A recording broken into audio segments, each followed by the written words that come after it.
Telendeko, ici Otevan pour une nouvelle vidéo sur la réussite. Alors, c'est quoi la réussite? D'après Larousse, la réussite est un succès, un résultat favorable, la réussite à un examen, la réussite sociale. Et selon le Robert, la réussite est un succès de quelque chose, un fait pour quelqu'un, de réussir ou d'avoir réussi. Ok, nous avons écouté cette belle théorie, mais en vrai, c'est quoi la réussite pour toi? C'est quoi ta réussite? La réussite est subjective et peut être perçue comme étant financière. Un succès financier, des richesses qui accordent un certain rang social. Elle peut être professionnelle, la carrière, être reconnue et respectée dans son domaine d'activité. Elle peut être personnelle, la réalisation des objectifs personnels, accomplir son objectif, se marier, réaliser sa passion. Elle peut être académique, avoir des diplômes, une reconnaissance dans son domaine d'études et pourquoi pas, elle peut être aussi une combinaison de plusieurs ou de tous ces éléments. Une fois que tu sais c'est quoi ta réussite, la seconde question est pourquoi tu veux réussir? Le pourquoi est très important car il traduit ta motivation, ce qui te pousse à avancer en toutes circonstances. Le pourquoi est lui aussi subjectif et peut être une satisfaction personnelle, l'accomplissement de nos objectifs, une amélioration de nos conditions de vie ou une reconnaissance sociale tout simplement. Le pourquoi est une combinaison de facteurs personnels, sociaux, culturels. Et savoir pourquoi on veut réussir, c'est très important car c'est cette motivation qui nous pousse à surmonter les situations difficiles, les obstacles et les sacrifices à fournir. Ensuite, il faut savoir quand tu veux réussir. Connaître la date en termes d'année à laquelle on veut réussir est important car toute activité est fonction du temps. Si j'ai 18 ans et que je vais devenir chef d'une grande entreprise par exemple, je dois me fixer un temps réaliste pour atteindre cet objectif et faire ce qu'il faut pour l'atteindre.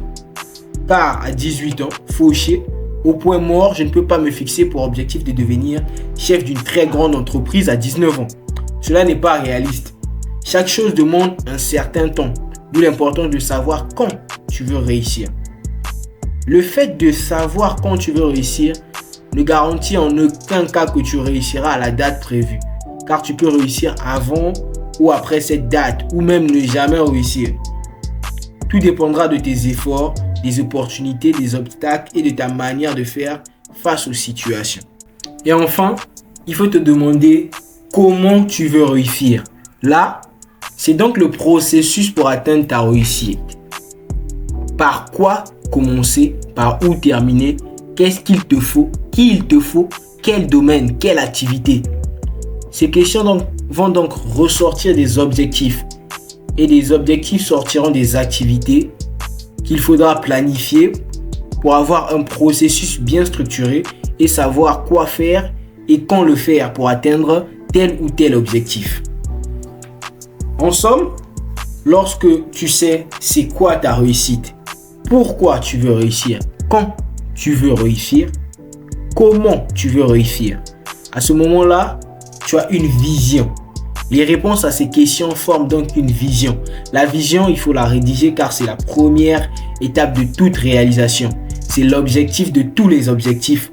La vision, c'est la première étape de la réussite. Ne pas avoir de vision, c'est ne pas vouloir réussir. Steve Jobs, il a écrit sa vision pour Apple dans les années 1980 et a finalement transformé l'entreprise en l'un des plus grands géants de la technologie au monde. Martin Luther King Jr. Il a écrit son célèbre discours I Have a Dream en 1963 et a finalement contribué à l'adoption de la loi sur les droits civiques en 1964. Walt Disney. Il a écrit sa vision pour Disneyland dans les années 1950 et a finalement créé l'un des parcs à thème les plus populaires et les plus visités au monde. Nelson Mandela. Il a écrit son livre Un long chemin vers la liberté pendant ses années de prison et a finalement conduit l'Afrique du Sud à la fin de l'apartheid et à la démocratie en 1994.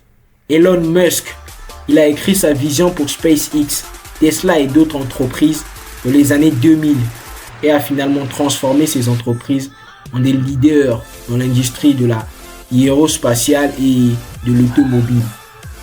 Ces hommes ont tous réussi à transformer leur vision en réalité grâce à leur détermination, leur travail acharné, leur capacité à inspirer les autres à croire à leur vision.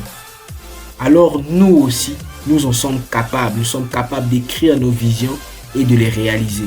Car nous sommes tous des hommes et on a tous 24 heures par jour. Félicitations à vous qui avez suivi cette vidéo jusqu'à la fin. Nous espérons qu'elle vous a été bénéfique. N'hésitez pas à lâcher un gros pouce bleu, à vous abonner si ce n'est pas déjà fait et à activer la cloche de notification. Ciao!